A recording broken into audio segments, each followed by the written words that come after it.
अस्सलामुअलैकुम स्टूडेंट्स। उम्मीद है कि आप सब खैरियत से होंगे। आज हम जो टॉपिक पढ़ने जा रहे हैं वो है यूनिफॉर्म डिस्ट्रीब्यूशन। यूनिफॉर्म डिस्ट्रीब्यूशन जो है ये फर्स्ट कॉन्टिन्यूस प्रोबेबिलिटी डिस्ट्रीब्यूशन है, इसको आज हम पढ़ेंगे।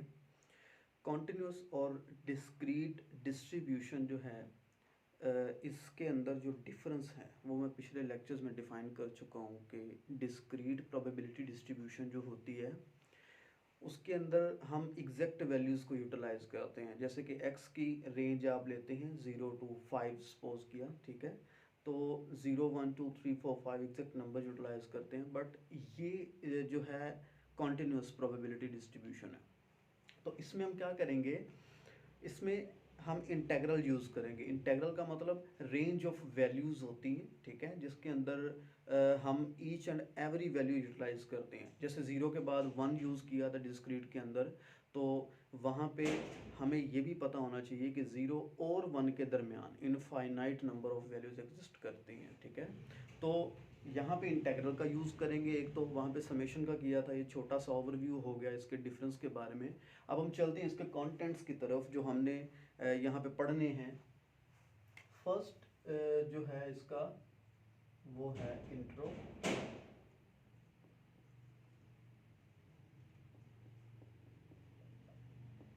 इंट्रोडक्शन है फर्स्ट पे, इंट्रोड्यूस करेंगे ये जो है कॉन्टिन्यूस यूनिफॉर्म डिस्ट्रीब्यूशन क्या होती है। सेकंड नंबर पे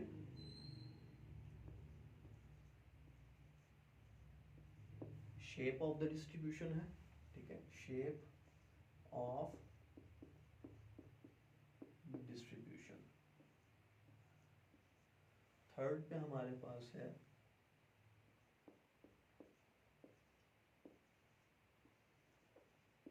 फॉर्मूला एंड फोर्थ नंबर पे है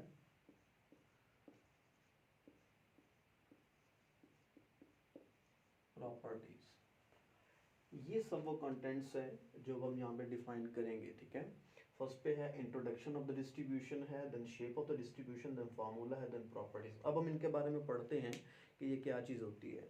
जैसा कि कॉन्टिन्यूस डिस्ट्रीब्यूशन है, यूनिफॉर्म। यूनिफॉर्म का मतलब होता है सेम। तो स्टूडेंट्स यूनिफॉर्म जो है इस डिस्ट्रीब्यूशन में हमें पता होना चाहिए कि जो भी इंटरवल आएगा, इसका जो भी इंटरवल और इसकी जो रेंज है जो कि मैं यहाँ पे इंशाल्लाह डिफाइन करूँगा, उस रेंज के अंदर जो भी वैल्यूज़ आ रही हैं उन सब की प्रोबेबिलिटी सेम होती है। इसका मतलब है कि ये यूनिफॉर्म है, ठीक है। क्योंकि इसकी जो शेप होती है जो मैं भी बनाऊंगा यहाँ पे, वहाँ पे हमें पता चलेगा शेप से कि इसकी जो शेप है वो रेक्टेंगुलर टाइप होती है। उस शेप की वजह से इसको रेक्टेंगुलर डिस्ट्रीब्यूशन भी कहते हैं, ठीक है। ये तो हो गया ना इसका इंट्रोडक्शन कि यूनिफॉर्म डिस्ट्रीब्यूशन की चूंकि शेप रेक्टेंगुलर होती है इस वजह से इसको रेक्टेंगुलर डिस्ट्रीब्यूशन भी कहते हैं। कॉन्टिन्यूस डिस्ट्रीब्यूशन है, ठीक है। और ये जो है स्टैंडर्ड में भी चेंज हो सकती है, यानी कि यूनिफॉर्म है तो ये स्टैंडर्ड यूनिफॉर्म में चेंज होती है, ठीक है।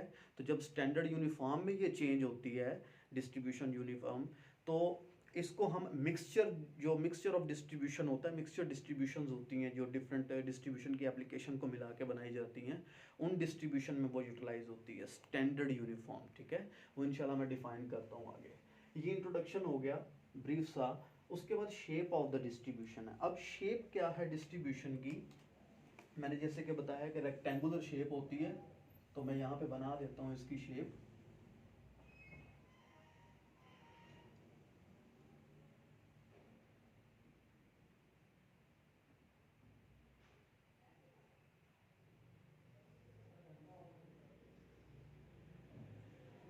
ये जो भी एरिया है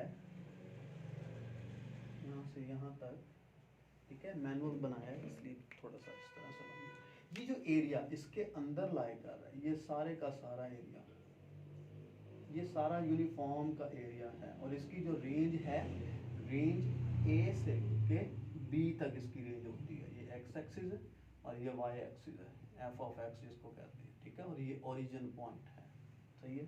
तो ए और बी के दरमियान जितना भी स्टूडेंट्स एरिया आ रहा है, इस बाउंड्री के अंदर जो मैंने रेड लाइन के साथ इसको शेड किया है, ये सारा यूनिफॉर्म डिस्ट्रीब्यूशन का एरिया है, ठीक है। तो एरिया इस डिस्ट्रीब्यूशन का यहाँ से लेके इस पॉइंट से इस पॉइंट तक एक्चुअली हमारे पास ये पॉइंट एक पॉइंट लाई कर रहा था, उस पॉइंट के सामने हमने लाइन ड्रॉ की, तो इस लाइन के नीचे एक्चुअली ये सारा एरिया है। ये जो साइड पे मैंने बाउंड्री लगाई है, ये मैंने जस्ट बाउंड करने के लिए कि इसकी जो रेंज होती है वो बाउंडेड रेंज होती है, ठीक है। तो ये जो एरिया है ए टू बी, जैसा कि नॉर्मल डिस्ट्रीब्यूशन में होता है कि total area under the curve 1 होता है, इसी तरह से इसकी फ्लैट कर्व है, ठीक है। उसकी बेल कर्व होती है जिस तरह, इसकी फ्लैट कर्व, तो फ्लैट कर्व के नीचे जितना भी एरिया है वो भी टोटल 1 के इक्वल है, जो कि इंशाल्लाह मैं प्रॉपर्टीज में लिखूंगा इसकी। नेक्स्ट इसका फार्मूला है, ये शेप है, शेप की समझ आ गई। उसके बाद इसका फार्मूला है, फार्मूला की तरफ चलते हैं। तो फार्मूला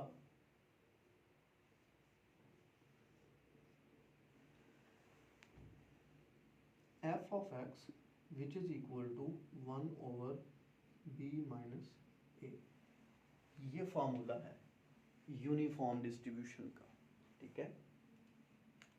अब b क्या है यहाँ पे और a क्या है, जब सवाल आएगा हमारे पास तो कैसे पता चलेगा कि ये b है ये a है। तो b जो भी होती है स्टूडेंट्स, आपने बात याद रखनी है कि इसके फार्मूला को हम, और इसके फार्मूला को हम यूं भी लिख सकते हैं, f of x which is equal to 1 over maximum of x minus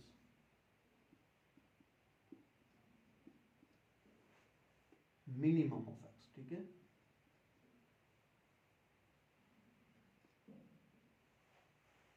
तो इससे हमें क्या पता चला कि b कैसे आएगा, x की जो भी वैल्यूज दी होंगी उसकी जो मैक्सिमम, यानी कि जितनी भी मैक्सिमम वैल्यूज हैं x की वो सारी b के इक्वल होती हैं, ठीक है, और मिनिमम वैल्यूज सारी a के इक्वल होती हैं। मकसद बताने का ये है यहाँ पे कि हमने b में से a माइनस करना है ना, ठीक है। तो b की मैक्सिमम वैल्यू होगी, जैसे सपोज किया ये 5 है तो ये 4 होगा, 5 माइनस 4 1 आएगा, ठीक है।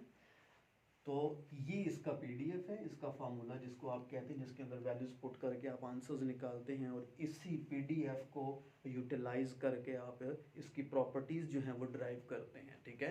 ये याद रखना है कि फार्मूला, इसका दूसरा नाम जो है वो पीडीएफ होता है, मींस के प्रोबेबिलिटी डेंसिटी फंक्शन, और आप सिंपली उसको डेंसिटी फंक्शन भी कह देते हैं, ठीक है। फंक्शन होता है ना, फंक्शन में वैल्यूज पुट करनी है, ठीक है। उसके बाद अब हम प्रॉपर्टीज की तरफ मूव करते हैं। प्रॉपर्टीज को मैं यहीं पे लिख देता हूं, यहां पे मैं प्रॉपर्टीज डिफाइन कर देता हूं, ठीक है। तो फर्स्ट प्रॉपर्टी,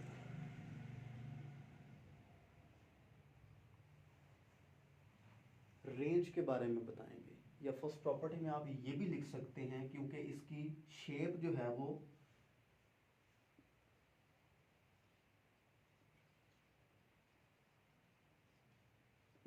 रेक्टेंगुलर शेप होती है। मैं यहाँ पे जस्ट की पॉइंट्स लिख रहा हूँ, आपने इसको पिक कर लेना है मेरी बातों से। रेक्टेंगुलर शेप, रेक्टेंगुलर शेप है तो इसकी वजह से हम इसको क्या कहते हैं,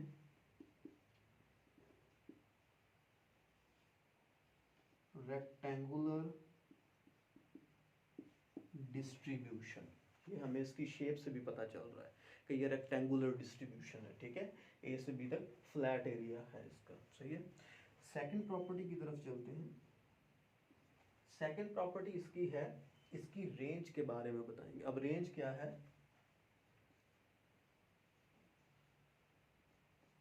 it's range is from A to B, A is less than X less than equal to, A से लेके बी तक इसकी बाउंडेड रेंज होती है, सही है, बाउंडेड रेंज होती है, ये बात याद रखनी है इसकी।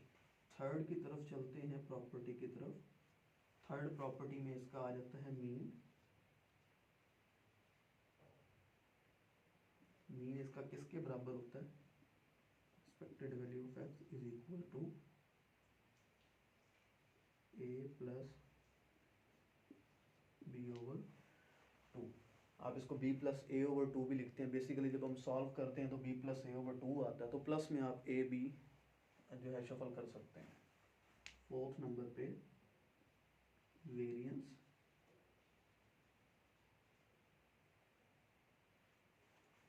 वेरिएंस को आप यूं लिखते हैं, तो वो होगा b माइनस ए का स्क्वायर डिवाइड विद 12, सही है जी। और एक लास्ट इसकी फिफ्थ प्रॉपर्टी मैं यहाँ पर लिखता हूँ, वो ये है total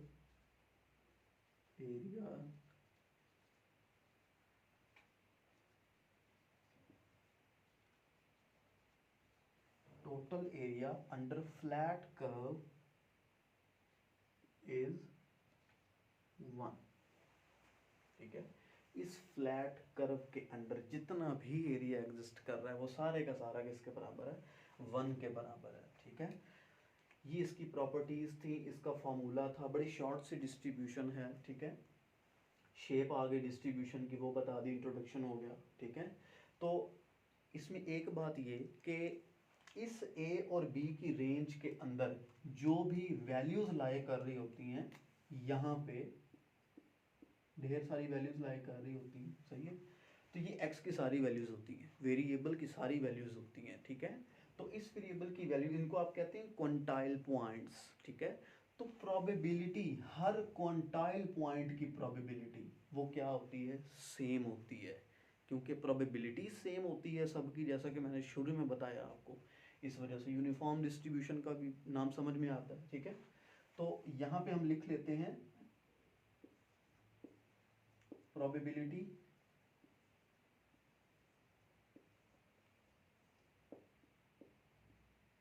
of each quantile point is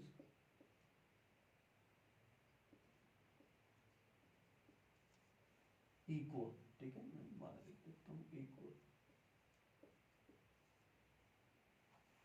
her quantile point की प्रोबेबिलिटी इसके अंदर इक्वल होती है, ठीक है। तो ये स्टूडेंट्स था आज का लेक्चर हमारा, ठीक है। Introduction, shape of the distribution formula है, देन उसकी प्रॉपर्टीज़ बता दी हैं। अब इसकी ये मैथमेटिकल प्रॉपर्टीज़ हैं इसकी, जैसा कि मीन के बारे में बताया कि इसको आप a प्लस बी है, इसको आप b प्लस ए भी लिख सकते हैं, ठीक है। b प्लस ए या a प्लस बी ओवर 2, लेकिन यहाँ पे माइनस है चूंकि मैक्सिमम माइनस मिनिमम है, सही है। तो b माइनस ए होल का स्क्वायर डिवाइड विद 12, ये इसका वेरिएंस है। तो इंशाल्लाह नेक्स्ट लेक्चर में हम इसके मीन और वेरिएंस जो है इनको डिराइव करेंगे इस पीडीएफ को इस्तेमाल करते हुए, कि कैसे हम इसको इंटीग्रेट करके तो हम इसका मीन और वेरिएंस इसके इक्वल प्रूव कर सकते हैं। उस मीन और वेरिएंस से ही आप उसका पीडीएफ यूज़ करके आप उसका एमजीएफ भी निकाल सकते हैं, आप उसका कैरेक्टरिस्टिक फंक्शन भी निकाल सकते हैं, ठीक है। तो ये स्टूडेंट्स आज का लेक्चर था, कोई क्वेश्चन हो तो आप पूछ सकते हैं। Thank you so much.